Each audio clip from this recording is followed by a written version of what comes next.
Hey, Justin, did you know commerce at Twitter is not dead? Yeah. Let me sum it up for you in just 26 tweets. Is it not dead? Because I know Rumors of I their have a product demise have to been sell, and I greatly have a Twitter exaggerated. to support it, and there's kind of no way for us to do that.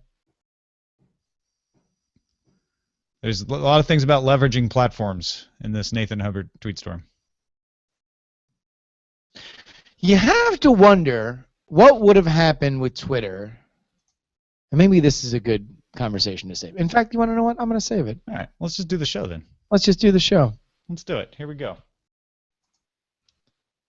This episode of the Daily Tech News Show is brought to you by me. If you'd like to bring the next episode to yourself, go to dailytechnewsshow.com/support to be part of the show. Let's do this, Tom. This is the Daily Tech News for Thursday, June 2nd, 2016. I'm Tom Merritt. Joining me, Justin Robert Young, host of Politics, Weird Things, Night Attack, and more. How are you, sir? And I like to think a staple on Thursdays. I'm glad I'm able to bring an element of stability to the lives of the tech news consuming public here on this very platform. Listen, man, great job with Steve Kovac on Friday. I enjoyed listening to that show. That's always a great feeling. Yeah, well, you know, we try to do our best. Very, very easy to do it with an old friend like Steve. So Yeah, Steve.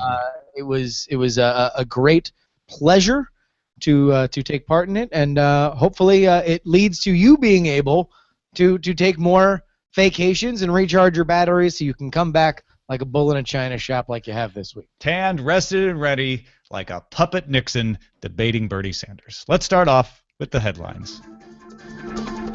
Pebble announced today that Amazon Alexa voice services will be integrated with the upcoming Pebble Core wearable. That's that little plastic one that doesn't have a screen.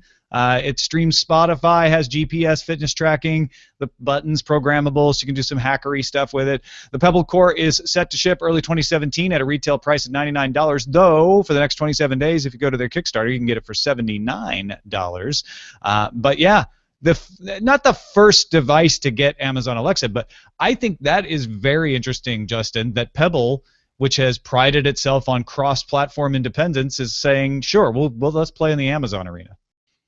And not to mention the fact that I think that those kind of wearables are kind of missing something that would be an easy way to interact with it. Let's face it, the idea of plugging something into a computer and interacting with it through a menu is basically minimum viable product.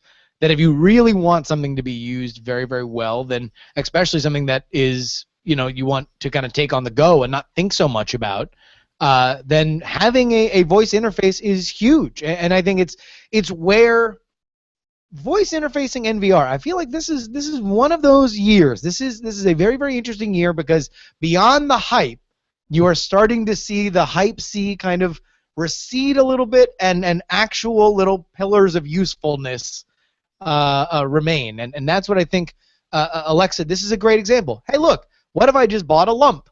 And that lump I never plugged into a computer aside to maybe charge it, and everything I needed to know about it I would get through one of these towers of Babel. And I forgot to mention the Pebble Core. This little tiny plastic bit has a 3G connection. So Yeah. it's you can talk to Alexa while you're out on the road as long as you have mobile service. Makes me think, Justin, what you're saying with VR and voice services and chatbots and AI. It's about time for a new buzzword. We're out of the mobile universe. We're long past that now. What do you think? What do you think is the buzzword for So we had .com, we had Web 2.0.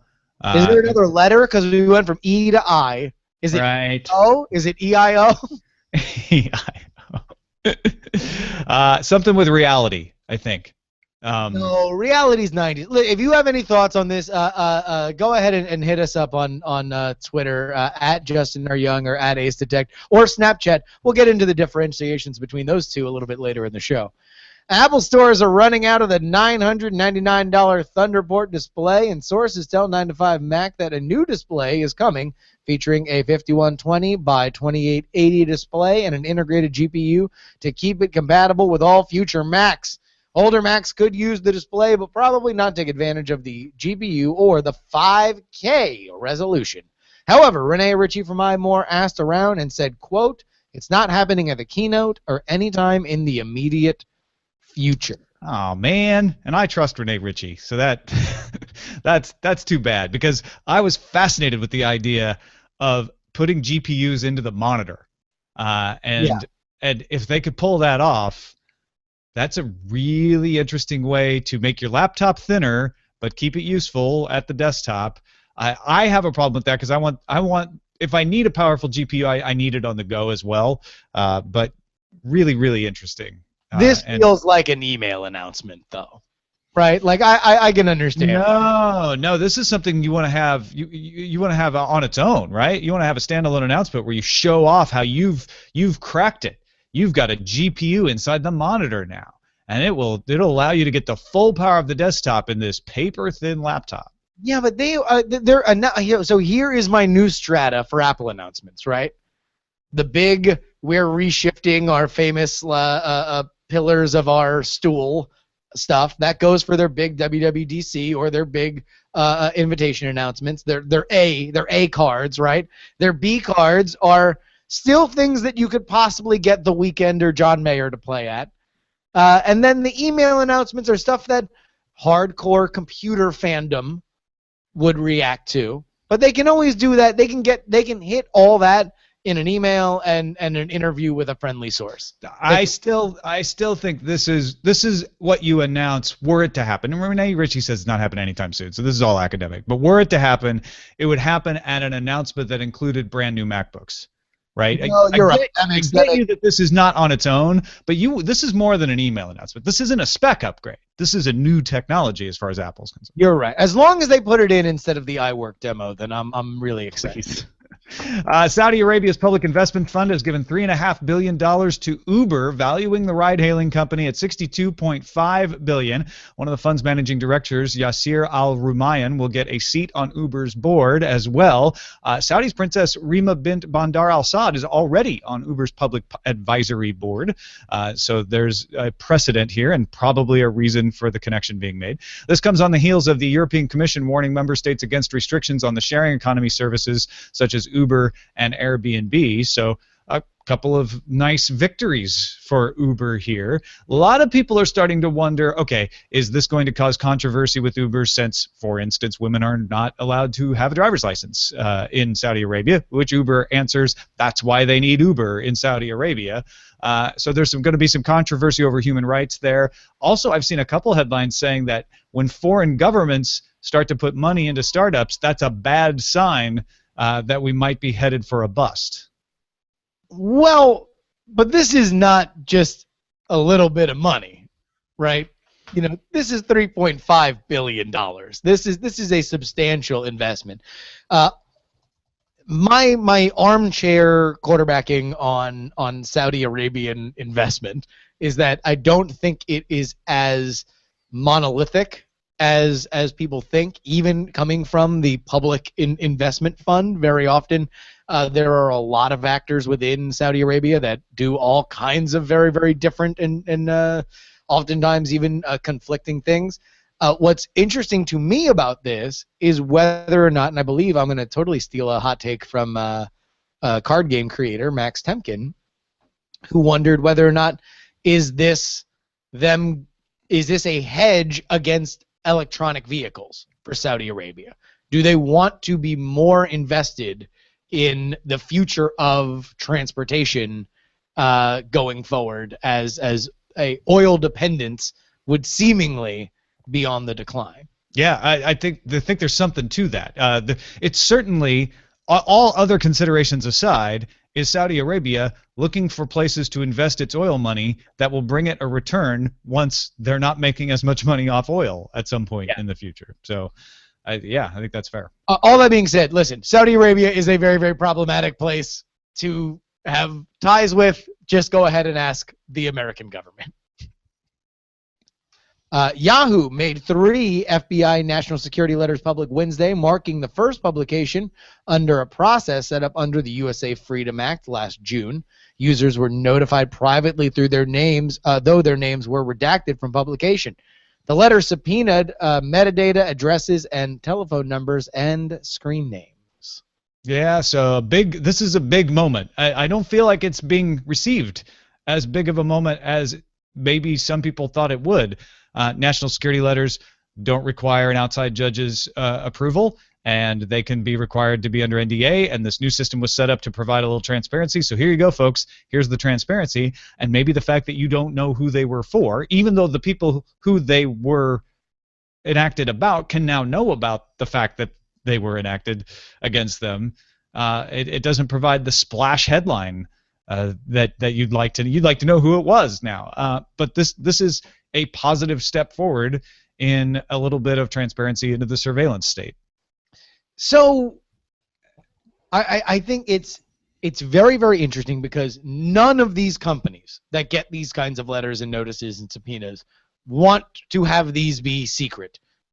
You know, they want to have that be as public as possible, because to have it be a surprise later that they have released all this information is tremendously damaging to the core element of trust between the companies and their users. So this is good. I think it's the fact that Yahoo is the one making this public kind of puts a little bit of a dampering in terms of the news value of it. Nice choice, FBI. Yeah. Facebook announced it has developed a deep learning engine called Deep Text, which it claims can understand written text in more than 20 languages with near human accuracy. Facebook hopes to use the AI eventually to make better recommendations of related posts and services, fight spam and harassment. But to start, it will only be able to understand the context of a post, so it's being tested in Facebook Messenger. So when people say something about needing a ride, it can pop in and say, hey, I can help you get an Uber. Or on Facebook, when people want to sell something, it can suggest services that Facebook offers for being able to sell something through Facebook. A very interesting development. We're going to get into another conversation, but I feel like this is just kind of an example of Facebook being ahead of things, understanding that they need to build their platform, and even if it causes short-term disruption amongst the happiness of their user base, that they want to push the platform forward and continue to make it better. Now, it doesn't mean it's perfect. In many ways, it is very, very frustrating as somebody who is trying to connect with fans of let's just say theoretically a card game. It is very frustrating to try to break through the walls they've set up because they want you to buy advertising and not just connect with people. But they're it's going, it's moving, it's evolving, and for something that we're old enough to remember don't get too invested in Facebook because it's just going to be the next MySpace and Friendster. There's a reason why it stayed around. Yeah, and I think a lot of blogs out there are over-interpreting this. Facebook isn't launching a machine learning service here, and a lot of what you hear it being tested doing, you're like, well, wait, I thought they already did that with Facebook M. Is there something like that going on already? And that's true. This is Facebook showing off its machine learning chops. It's saying, hey, you know what? You hear all about Google's DeepMind all the time. We got some major stuff going on over here, too. Xiaomi announced the Mi Band 2 with a heartbeat monitor and OLED display for $22.65. Xiaomi promised 20-day battery life with a display that turns on at the tap to show step count, heart rate, and time. A Mi Band 2 goes on sale in mainland China June 7th. I like it. I don't know. Everybody seems to think this is a big deal because it's a bigger advance than the Mi Band. The previous two Mi Bands, one just added a heart rate sensor, so that's why this is the Mi Band 2. 20-day battery life's pretty good, and it was at Computex, and Xiaomi is very, very hot product. So yeah. In our new buzzword that encompasses all that is new, is Are fitness trackers and wearables, are they part of it, or are they already descending in the I house think of they're fun? descending. Yeah, I mean, wearables for sure is starting to feel a little watery. Like, it's just a watch or a fitness tracker. Yeah. Until somebody comes up with something that does an unexpected thing, like not clothing that lights up when you get a Twitter notification, but like something useful. Uh, I don't know that wearables is going to be back on the rise. You got to bring something new. It's out of our listen. We don't even know the buzzword, but for the placeholder, I'm sorry, wearables.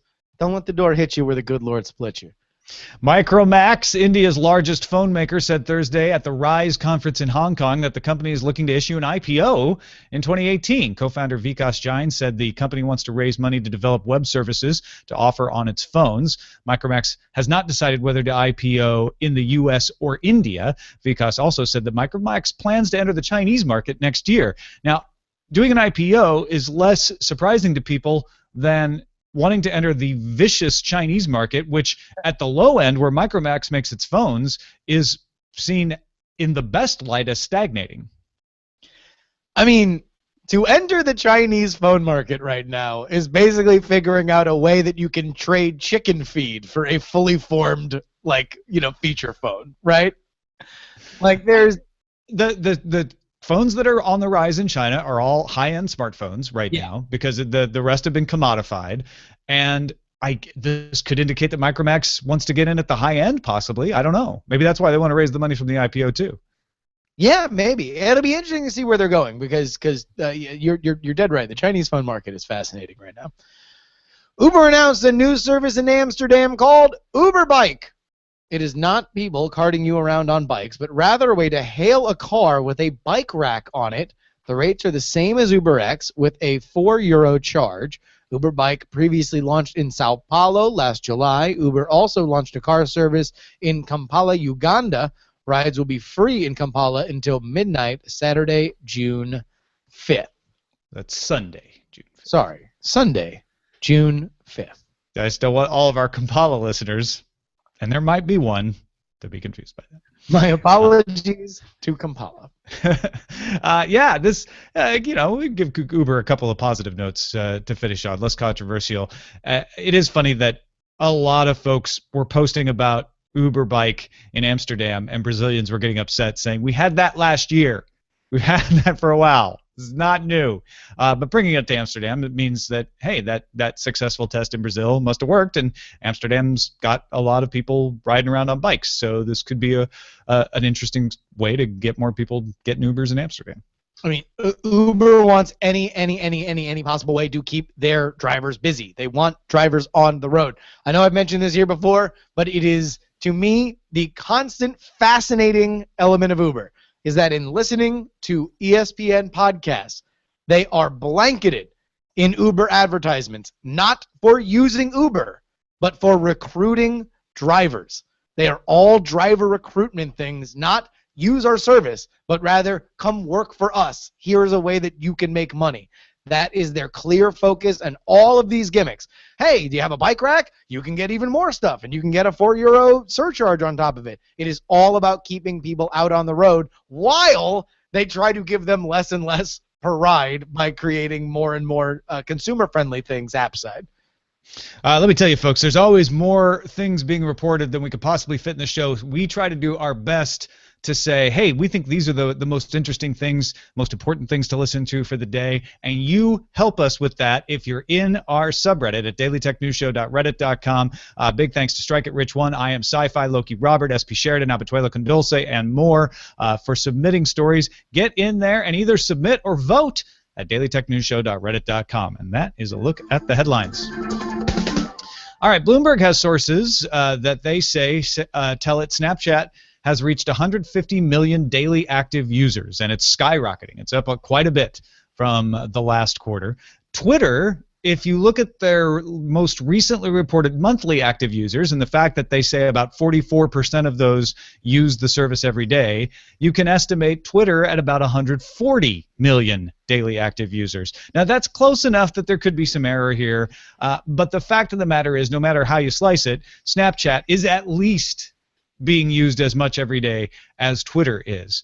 which led us to wonder. Well, first, Old Man Merritt wondered, like, is Twitter going the way of Yahoo? And my parallels being Marissa Mayer was the hotshot CEO who came in with a vision for Yahoo, but we never quite realized what that vision was, and it never has quite turned Yahoo around. Jack Dorsey, who, by the way, sort of, was the guy who came up with the idea for Twitter and helped found it with 3 other folks, was brought back as the hotshot CEO, but we still don't know exactly what his vision of Twitter is, and we're in the early days yet of his retaking over from Dick Costolo, but is he going to be able to, the clock is ticking to turn Twitter around? People are starting to wonder that.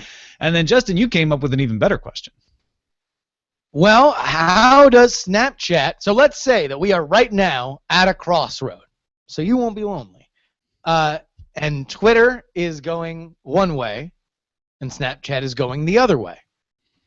How does Snapchat look at Twitter and say, how should we be less like them and more like who we mentioned before, the constantly evolving Facebook, which, although preceded Twitter, at least in its prominence, was thought to be the more stagnatable platform, right? Yeah, the conventional wisdom, you mentioned it. Well, it's Friendster, then it's MySpace, then it's Facebook. People get tired of that and move on to something else. Yeah, and this is, as soon as your parents get on Facebook, it's over. No one's going to want to be there. You had all these trend reports of, all the kids are doing other stuff.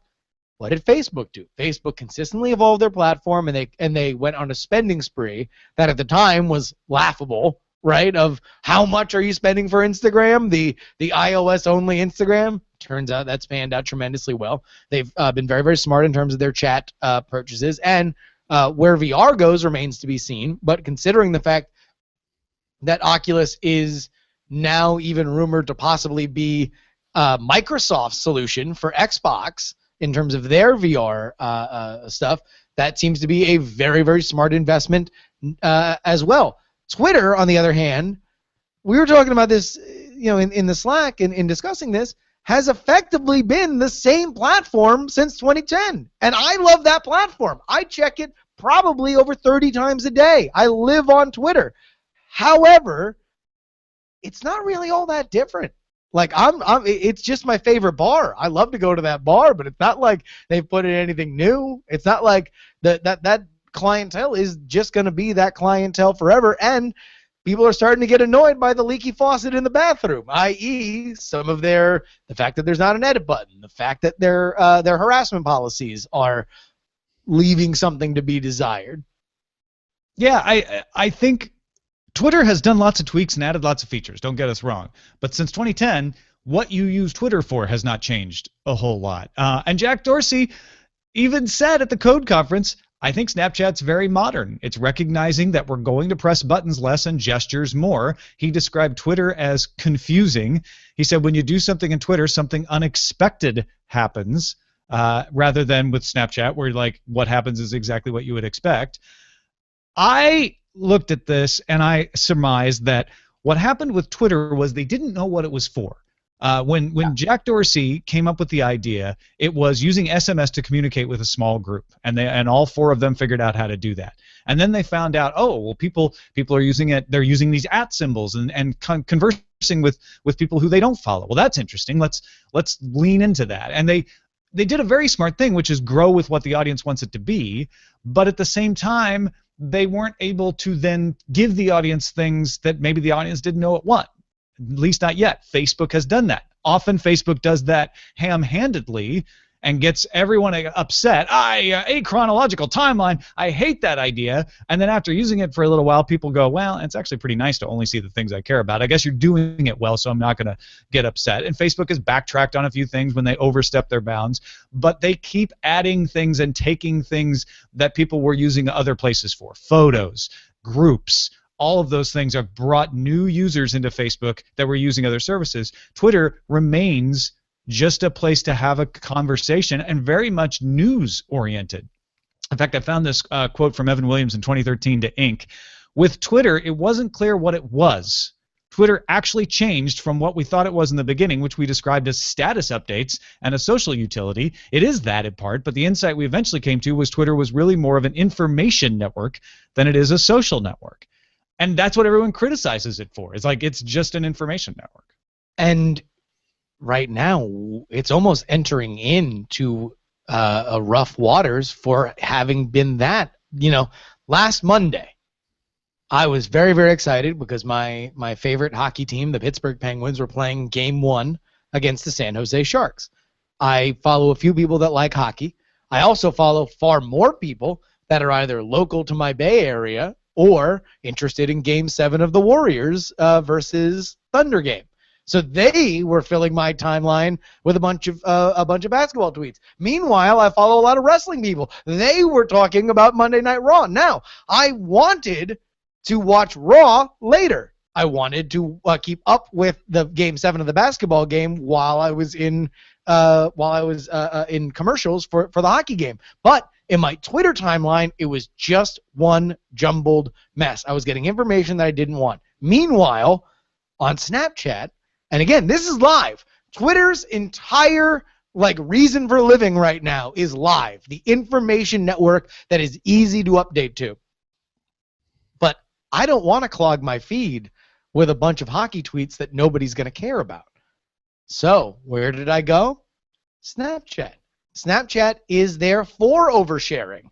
It's there for because you select me to see my story. So you know what you're doing, and you're making a affirmative step towards seeing me. And then if you realize that if I say at the beginning, hey, I'm going to be watching the hockey game, so what you're going to see from here on out is me watching the hockey game, pop, pop, pop, pop, pop, you get all Morse code on all my stuff to see whether or not I talk about anything afterward. It is kind of, at least for me, and I'm a power user for Twitter, kind of eating Twitter's lunch for live. And that's a fascinating step. Well, and bringing back that historical context, granted, Snapchat has changed, right? When it launched, it was disappearing photos, right? Your whole idea is, I'm just going to snap something that won't stick around. But they have kept to that gestalt. When Evan Spiegel made the first blog post for Snapchat, May 9th, 2012, less than a year after they'd launched, he wrote, Snapchat isn't about capturing the traditional Kodak moment. It's about communicating with the full range of human emotion, not just what appears to be pretty or perfect. Spiegel tapped into what was a frustration at that point, is I have to look perfect on Instagram. I have to write the perfect post on Facebook because it's going to be there forever. If I have that photo of me drunk, that's going to cause a problem with my interview later, which Spiegel said that was one of the things that gave us the idea for Snapchat, is having to scrub your Facebook feed before you go in for an interview. He's like, couldn't we have a place where we share and we don't have to worry about it sticking around? And that gestalt has stayed. Even with my story, which sticks around for 24 hours, only sticks around for 24 hours. Their live stories only stick around for a limited amount of time. You're not clogging it up with going and looking at the archives. It is stuck to that hey, what allows us to capture what's happening now and not go back and look at what happened years ago? Now let me ask you a what if. Twitter, in its infancy, as everybody was very, very excited, created a network for a lot of really amazing apps. The best apps for accessing your Twitter feed were very, very rarely the official Twitter one. Mm-hmm. They then restricted access to their API. They bought a lot of these apps. They folded a lot of the developers into Twitter proper with the idea of pushing exactly, they want as many people on the official Twitter app as possible. What I feel that's done, although I don't dispute the reasons why they did it, one of the things that was really exciting in the early days of Twitter was that for every different app, you had these other little different ideas. I remember and I can't remember the app specifically, but early on, there was this idea of okay, here's your timeline, and then swipe right, and you have just your local tweets. Now, back then, nobody was on Twitter, so in Margate, Florida, it was me and 3 other people, none of which were saying anything interesting, so it kind of died on the vine. And yet, Snapchat makes national news with these little mini live stories one of which was at, I believe, the University of Wisconsin at Madison campus, where a girl saw a guy across the library, saw him on Snapchat, said, "Oh my God, I love you, please find me." And then there was this little, Snapchat romance where people were like rooting for them and uploading stuff to their feed or to that one live event to say, "Oh my God, man, you got to go get with her." And then it ended with them meeting in a bar. It was fairy tale-esque, right? But that's Snapchat evolving to say, hey, look, people want to have this kind of interaction. And location-based communication has been such a hit or miss thing that it didn't work in Twitter in that early instance. It's had minimal success between Yik Yak and Nextdoor and stuff like that. But Snapchat's done well with it. They've done well pushing things forward and saying, all right, if we're going to be a social network, how are we going to be a social network, and how do our people want to interact with it? And I feel like there is a more of a give and take between Snapchat and its users right now than Twitter and its users. Now, granted, Twitter, although now probably not bigger, right? But Twitter has had this, we'll get to an edit button when we can. Working with SMS is hard. Yeah, listen, harassment's kind of a problem. Don't worry, though. Eventually we'll get to it. And I think that there has been, there is a missed opportunity there. And now the numbers are starting to bear that out. Yeah, and Snapchat curates those Twitter pieces. They don't just leave them open for everybody. And we also know that Twitter is available for anybody to post to anybody else, whereas Snapchat, you can have your story and somebody can follow it, or you can just directly message people, which Twitter is kind of stayed away from direct messaging and is just now getting back to saying, oh, maybe this is something people want, is not to have to talk in public if you're talking on Twitter. So I think, I don't know, I don't know exactly where to put my finger on it, but there's something to the fact that Twitter never found what its purpose was directly, or leaned into it enough to be able to lead its users and say, I think we know what you'd like next. Facebook stumbled around a lot with that. They made some miscues, some big miscues around privacy in the early days, but they adapted. And Snapchat seems to have been preternaturally good at knowing what people would want. Like lenses that let you swap a face, all of that stuff sound ridiculous until they hit and everybody's using them and loving them. Well, and it answered the age-old question with Snapchat. What the hell do I put on Snapchat, right? And Twitter faced that as well, where initially, even tech-savvy people were like, all the joke was like, oh, yeah, you're just going to tweet in the bathroom and stuff like that, where it's like now, of course, we tweet about everything. We know what we tweet about. We tweet about life. We tweet about the game. We tweet about all this other stuff. Snapchat, those lenses just gave a reason to go back there every single day. It feels like Snapchat has a more solid leadership, but this conversation's fascinating to me because it's showing that we now kind of can understand a little bit of that fossil strata of tech companies, right? And now know, oh, okay, so these are the moves of a company that probably isn't led all that well. And this is the moves of a company that really are led very well. And this is where we separate the Jack Dorseys from the Mark Zuckerbergs, and we see where Spiegel lands within them, because there seems to be a light at the head of Facebook and Snapchat that right now I think you're going to have a hard time finding where it is for Twitter. Yeah, I think Twitter is about public conversations. The public part of it has caused problems they haven't solved, and they haven't quite got a handle on how to manage those conversations. So they're a little bit better with that. And they've come up with some interesting ways to approach that. And they're still moving forward. I mean, they just announced today they're going to have their first 360 video. It'll be an advertisement in partnership with Samsung, with the NBA Finals today. But it's not like they're sitting still. They are still trying things. And maybe that's going to be the saving grace with Dorsey, is that he's willing to continue to try stuff. And if he's better about picking what stuff to keep and how to reorganize it, then I don't think Twitter has anything to worry about, because they have a large and active user base that enjoys using their service. They just need to keep it going, to learn how to foster that momentum. I mean, listen, All I'll say, I'm going down with the ship, baby. I will be on Twitter until the day that they're going to have to force me out. If this is my favorite bar, I'm going to be there till past last call. They're going I've to always called you the Dido of Twitter, going down with that ship. listen, there will be no white flag upon my door. Our pick of the day comes from Victor, who writes, after the numerous comments regarding handling notifications and communications off hours, I want to throw in my pick for Google Voice. Here's my use case. At work, they have tried to push a company phone on me several times. My solution was to give them my Google Voice number and put all my work contacts into one group in contacts. That group rings my cell and work phones. This also gives me the ability to set up a special work greeting. Then I put my cell phone number in my signature line and tell everyone if they really need to contact me, they can call or text me. Another advantage is that when people leave messages, I get to read Google's voice to text of the voicemail, which is always entertaining. As an aside, Google Voice also allows me to prank folks by setting up a special voicemail greeting just for that single person, so that when my sister calls, the greeting is, "Oh, hey, sis, how's it going? Sis, I can't hear you. Oh, that's right, you got my voicemail. Just leave a message, sis, and I'll get back to you."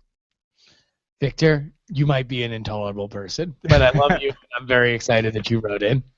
Send your picks to us, folks. Feedback at dailytechnewsshow.com. You can find more picks at dailytechnewsshow.com/picks. A couple of messages before we're out of here. Mink from the Diamond Club says, I love the conversation with you and Scott Poop Jokes and Brian Johnson about talking to devices, but I found it interesting that you two were focusing on needing to word things correctly or enunciate every syllable. I feel those are mostly solved, at least by the I don't notice me doing it metric. Rather, I always trip up on not being able to pause and think about where I am in the command for half a second without Google assuming I'm done and trying to work with 30% of what I intended to say.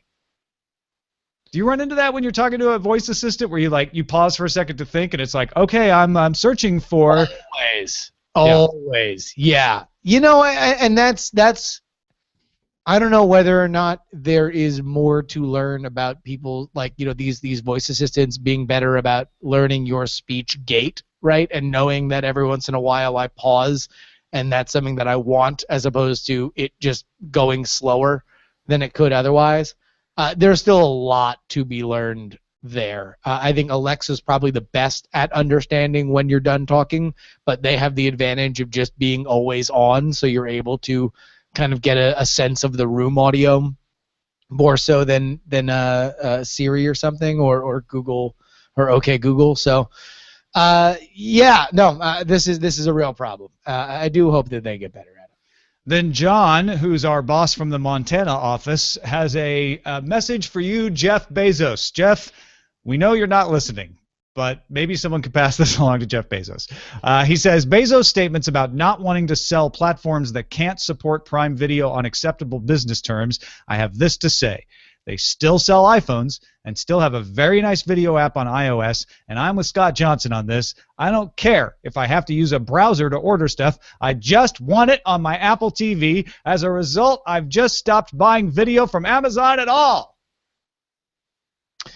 I want you to go to your window, open it, reach your head out, and yell. Man, listen. Apple, this is the unstoppable force meeting the immovable object when it comes to Amazon and Apple. Apple says, listen, we will not budge on holding the line on getting paid out of our apps. This is why we made the App Store. This is why we buy advertising for it. This is why we highlight apps in every single one of our hardware demonstrations. This is what you're buying. And by the way, Amazon, you should know because you charge a fee when people sell things on Amazon and use your warehouses and stuff like that. Meanwhile, Jeff Bezos says, yeah, I know that you do this, but we don't charge as much as you charge. And also at Amazon, we have very, very, very, very strict math on exactly how much we are going to spend based on what we have spent on it, and that holds throughout all of our partnerships, including you. And forever they will shake their fists at each other from Seattle to Cupertino, and we will all be dead and gone before Prime Video shows up on Apple TV. I hate to say you're probably right, though. And I've noticed services like Vudu, which is owned by Walmart, have not showed up on Apple TV. Sling TV has not showed up on Apple TV. I think Apple's insistence that they want 30% of every transaction that happens in an app is keeping more things off Apple TV than it did off iOS. Because on iOS, it's easy to say, oh, just go to your browser and you can do it. On Apple TV, you can't go to the browser. There's no browser to go to. You have to go to another device, which is a bigger impediment for people. I think Apple needs to loosen up on this and say, look, if someone subscribes to Sling TV in the app, maybe take a smaller amount. Maybe don't take anything at all because it makes people buy Apple TVs. I don't think that's their model.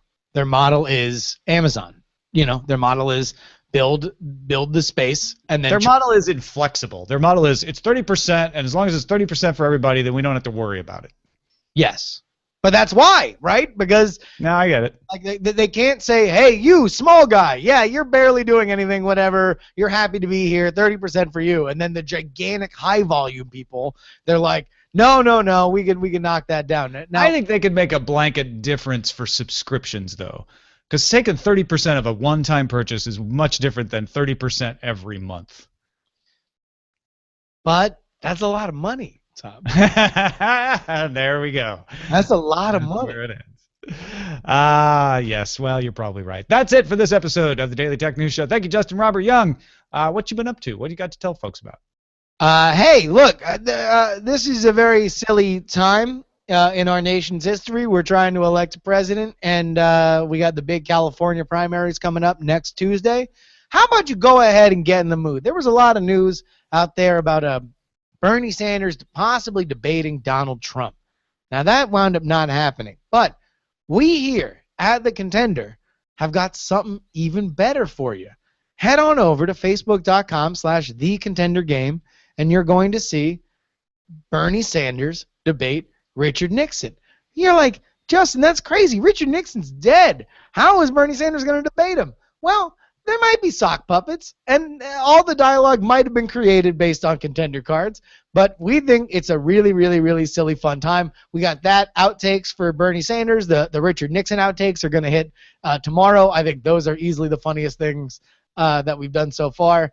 So go ahead and check it out. It's also on our Twitter @ContenderGame. So Facebook.com/TheContenderGame, Twitter.com/ContenderGame, and Instagram ContenderGame as well. All the videos are there. You're going to have a good time watching them. I guarantee it.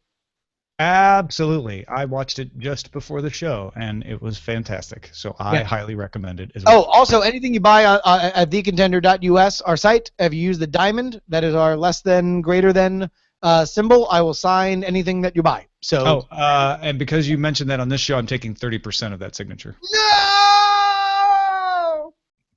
Hey, thanks to everybody who supports the show. If you are willing to support the show, you will be among the only people who support. We don't take advertisements on this show. We are funded entirely by you. And at this point, the more people who support the show, the more we can do. We've got plans, folks, loads of plans. So please head over to dailytechnewsshow.com/support. $1 a month or more is all we ask. And if you can't afford that, or even if you can, tell people about the show and leave a review on iTunes or elsewhere so that folks know how to find us. Our email address is feedback@dailytechnewsshow.com. You can give us a call, 512-593-2459. That's 51259-DAILY. Catch the show live Monday through Friday, 4:30 p.m. Eastern at alphageekradio.com and diamondclub.tv, and visit our website, dailytechnewsshow.com. Back tomorrow with Shannon Morse, illustrated by Len Peralta. Talk to you then. This show is part of the Frog Pants Network. Get more at frogpants.com. Diamond Club hopes you have enjoyed this program. Boom. That was a very, very informative discussion. That was a what? Very informative discussion. That was thank really you. good. Cool. Glad to hear that. Showbot TV. Let's see what amazing titles are. What amazing titles are waiting to be shocked unlocked? that we got through that with nary a Khaled reference. So, I mean, the top Must have is just got them all out in the pre-show. the top one is I'm a bikey man from a bikey gang riding an Uber bike on a rack. Well done, Dark Redeemer. Well done. Oh snap! We overtook Twitter. Ah, interesting. Kind of like that one. Twitter not so snappy now. Uber drives a line in the sand. Yahoo can't keep FBI secrets. Give my regards to Kampala. Twitter makes a Snapchat judgment. Mm-hmm.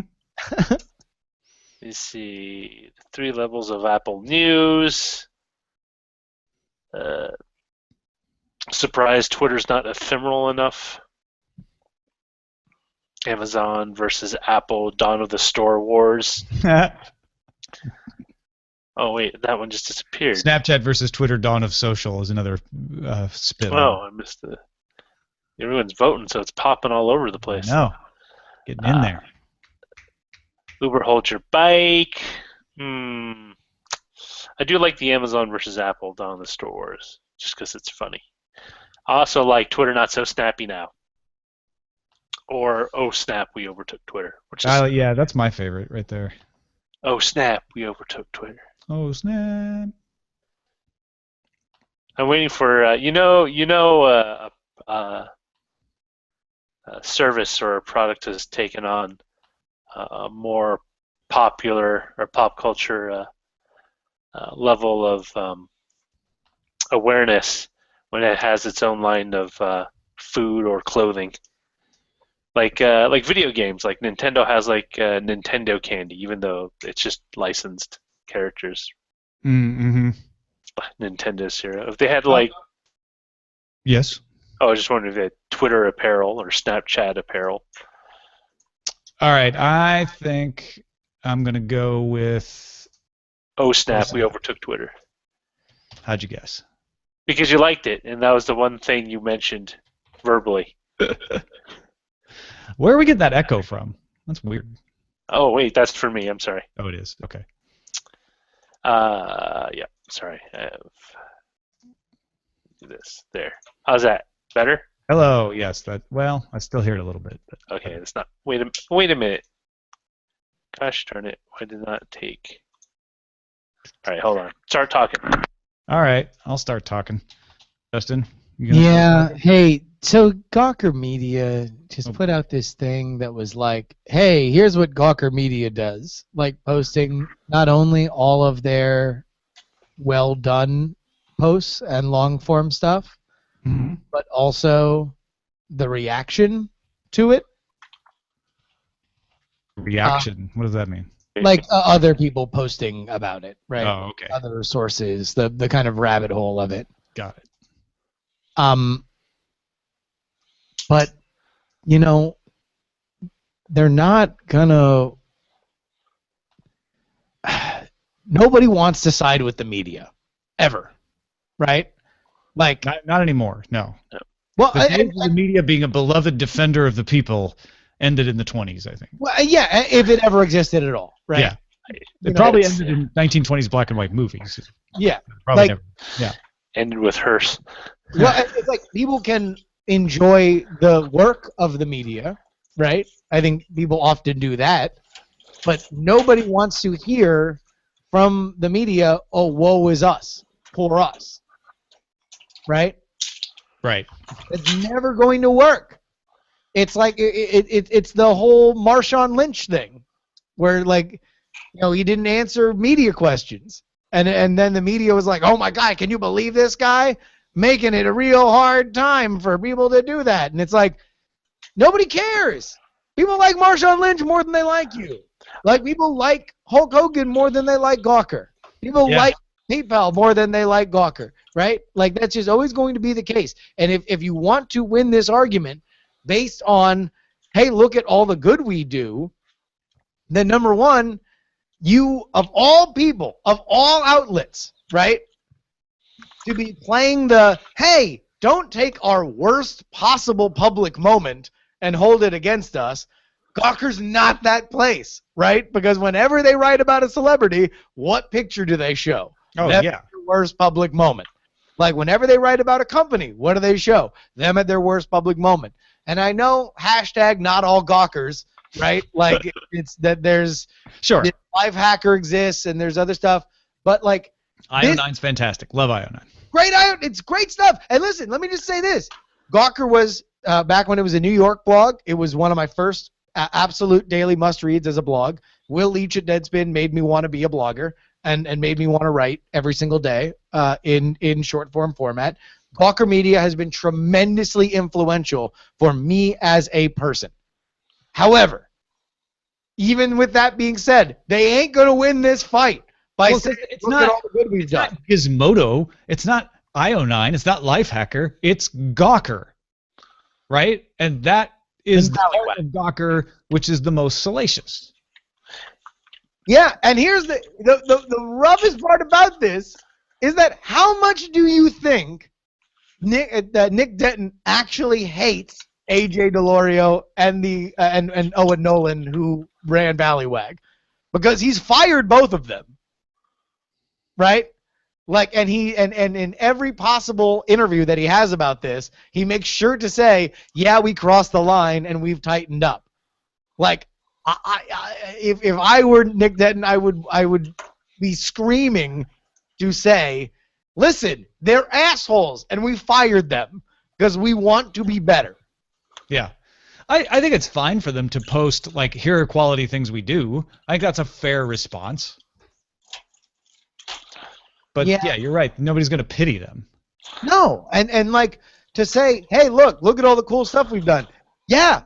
Like, you know, if that's what, like, I don't know, it kind of gets into that Chris Rock thing. Like, I take care of my kids. You're supposed to. Like, I do investigative journalism. Like, here are all the investigative journalism stuff we've done. You're supposed to.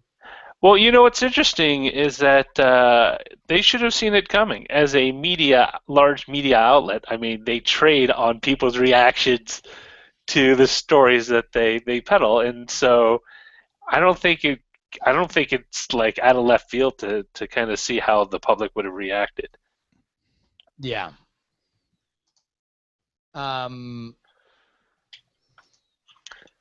Yeah, it's very, very, very frustrating because, again, we have not. I think we've very intentionally steered away from talking about the Peter Thiel thing. It's mostly not a tech story. It's not. It's only a tech story in the fact that there's a website involved, not the website that covers technology, and the co-founder of PayPal who happens to be on the board of directors for Facebook. So there's a financial story in there that's tech related. But the main story is a media story. Which we even avoided when we had a card-carrying member of the New York media elite in Steve Kovac on the show. Does he carry a card, really? Oh, it comes with your with your Upper West Side apartment. I see. Well, that makes sense. You know, it's so frustrating because I think the Gawker should be found. That they should have not, and I think on appeal they will be found that they did not. You know, that in the Hulk Hogan case, that I think that they should prevail in the Hulk Hogan case. I think that there is enough in my stupid armchair understanding of media libel law. There is enough to say that he was a public figure. He had made himself a public figure specifically in the area of, you know. I mean, there's and here's the thing, and this is again not a tech story, no. but it is a media story, and the thing that the public often gets not confused. The thing the way the public reacts to a media story is different than the way the law should react to a media story. It's fine and perfectly understandable for people to react to the story and say, wow, Gawker is a real jerk. They shouldn't have done that, right? That's fine. It's different to say what they did should be illegal. It's not illegal to be a jerk. Not yet. Yeah. And I think here's the other thing about the Thiel situation. To what we know about this particular situation, he is finding people that are currently suing Gawker. He is not recruiting people to sue Gawker. He is finding people with established cases and saying to them, if you could not take a settlement, but instead continue your suit, would you? Yeah. And I'm saying, Saul Goodman. yeah, and saying, well, here's money to continue your suit, Yeah. right? Again, you can very rightly say that is a jerk move on his part to use his money that way. But he should be able to do it. For somebody who wants to cure death, it is very small of him, right? Right. For somebody with a famous long view, it is very short-sighted. Now, so a few people in the chat room are like, "Wait, I thought it was a privacy issue, not a libel law issue, etc." That's what the court should decide. Well, did Gawker cross the line? Did they break laws? Did they steal things, etc. That's what the case should turn on, not whether it was hurt feelings or being an asshole. Well, I mean, yeah, no, the issue is on privacy, but the material damages are based on the fact that he has had his career ruined, right? Yeah. Like that's why that's there, and whether or not it was done maliciously, and also, God, you can't. I mean, like, Nick Denton has to hate AJ DeLorio. By the way, I think it should be wring his neck. Very clear at this point that I have followed this case almost not at all. Yeah. So when I say about the privacy and the libel, I'm speaking in general about court cases, and people in the chat room are like, yeah, but this case is about I don't know. I'm not following it. Not a tech story. So there you go. Yeah. I really can't have an opinion about who's right in the case because I haven't read into it that far. I am following it mostly as a wrestling fan. And again, that makes sense. And again, I will make clear that the only think piece that should that the only think piece that should be written is whether or not Hogan should have cleanly jobbed out to Sting at Starrcade 97. And if you're not include that, then you are derelict in your duty. Sorry final for word. Really. The chat now. I sometimes keep the chat up, and a lot of times chat for me is a distraction, and I feel like we've lately been in a very good rhythm, Tom and I, on the show, and I very often morning stream listeners know that it's almost comical to watch me kind of like zone out at times. I zone out very, very easily, so that's why sometimes I have the chat on, sometimes I have the chat off. So I'm sorry, I was not trying to neglect anybody in the chat. No. I don't think they felt neglected either. All right. Well, friends, Romans, countrymen, we're done here. All right. I love you guys. You too. Hogan should have job clean at Starrcade 97. Hashtag Hogan should have job clean.